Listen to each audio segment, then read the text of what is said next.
Moving on to upper body. The one thing I've started to do more often than not is to wear, as I'm kind of wearing right now, is a long sleeve, um, I don't know, what do you call it, like an undergarment, like a performance undergarment. You know, Nike makes these. You can buy these from Mark's Work Warehouse or your industrial supply places. I'm sure might have them.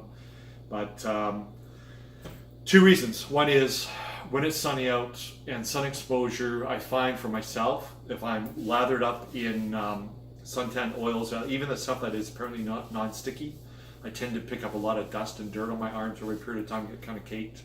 If you don't mind that, then I guess that's okay. The other aspect is having any kind of protection is always better than none.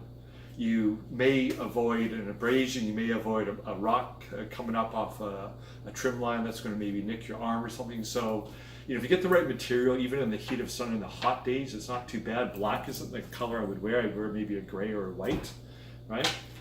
The other item that's imperative is a 5-point safety vest. Here's one here. I'll try and unfold this quickly.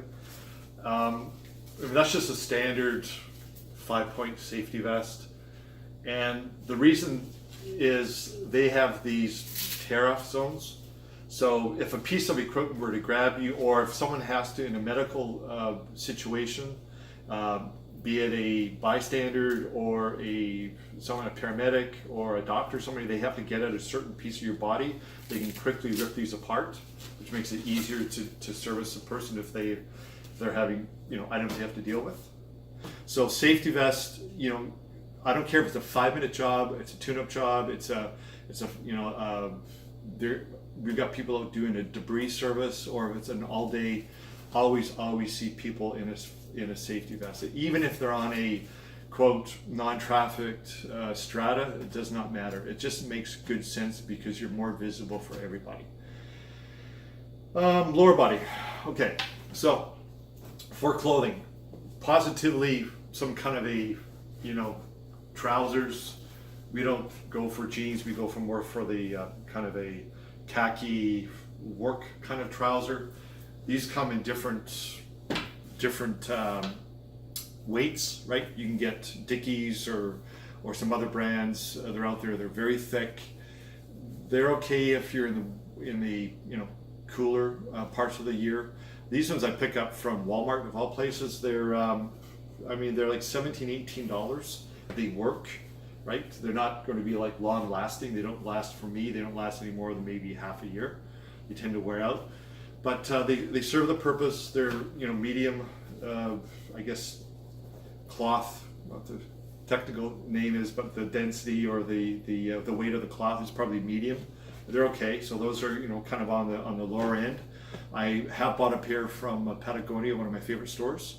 They're kind of pricey, and although they did fix them for me, and they will fix your clothes free of charge, kind of pricey, and they didn't really perform as good as I thought they would, but they are a good product. It's just, I think maybe for our use, it was maybe a little bit not the best suited.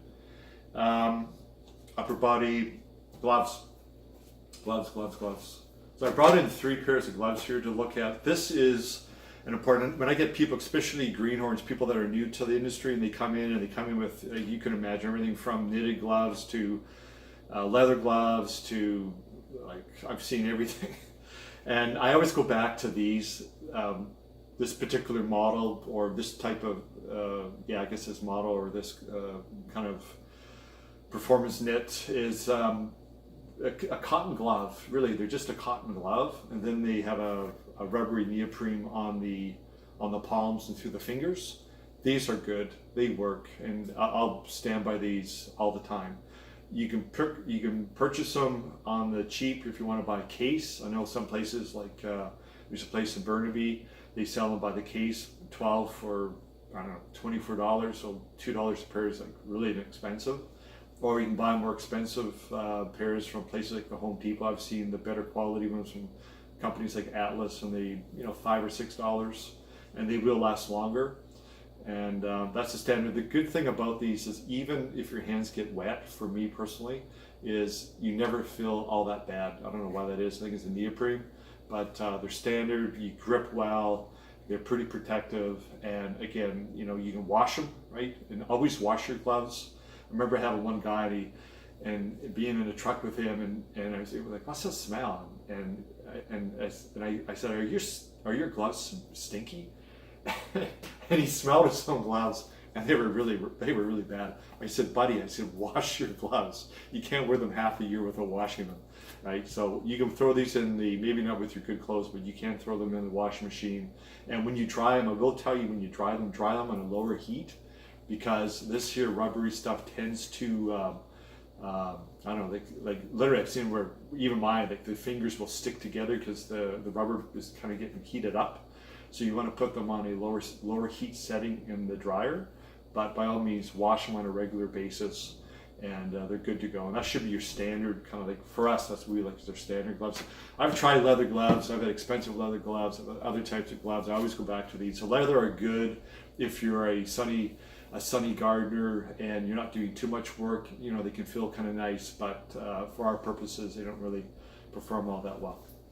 Now this is a same style or same type. It's a neoprene face with cotton. These are more of a wintry glove, and you can see these as well. They're just thicker and they're warmer. If you're going to be working through the fall or winter, same idea. It's just a warmer kind of blend on the cotton or whatever material that is, polyester kind of materials.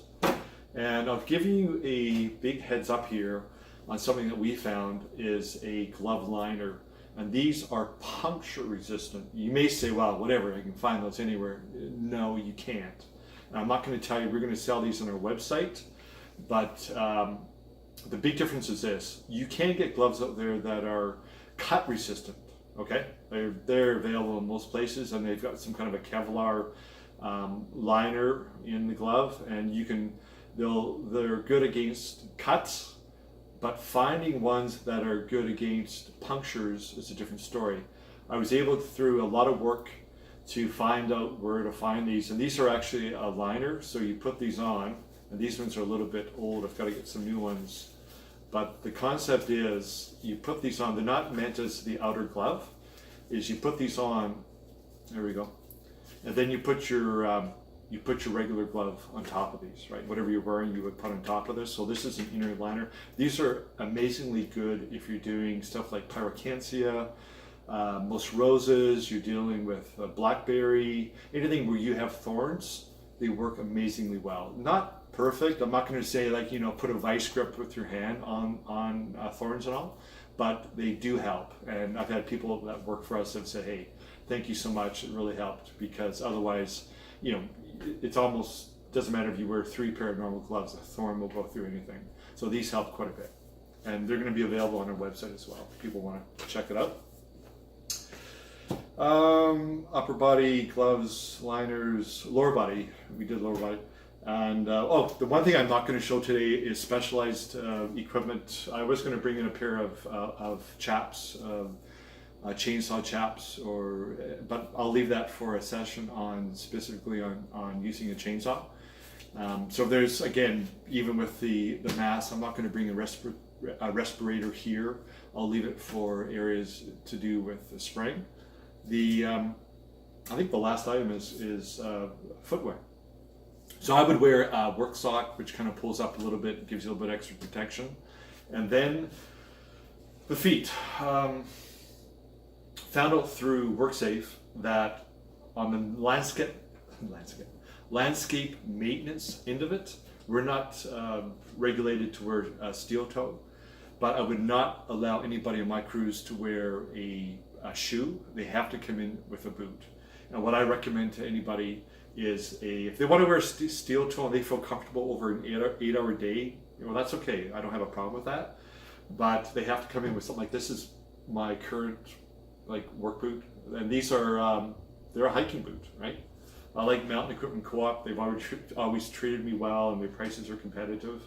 And these are I guess a mid-range hiking boot. Actually, it's probably, I guess a mid-range. Not a heavy boot, and the reason is, we walk a lot. If I have the pedometer or the Fitbit, I'm sure I get my 10,000 plus steps in a day, no problem. Probably way in excess of that. So I need something lightweight, performance, again, but that gives me ankle protection and just general protection, right? I'm not going to be anything less than that. And these work really nice, work really well. I do have safety boots with full steel shank and steel toes. We're doing install or hardscape, but for the maintenance, this will suffice, and they work quite well. So I'm happy with that. But you have to wear some kind of thing. So how does this pertain to, say, you're a home gardener or whatever? I would say, you know, if you're not going to wear your safety vest, I think we're good with that. But, you know, when it comes to your eyes, your head, your ears, your feet, your hands, for sure. Like, just, you know, a lot of it's common sense, but it's surprisingly how many people think, well, it's not going to happen to me. Well, it does happen, and it happens all the time. So make sure it doesn't happen to you. But just by taking the time to think it through, put on your PPE, and live for another day. Okay. Again, that's Rich from Landscapia. I hope you found this informative, and I look forward to more of ours. And again, that's landscapia.ca. Thank you very much. Bye.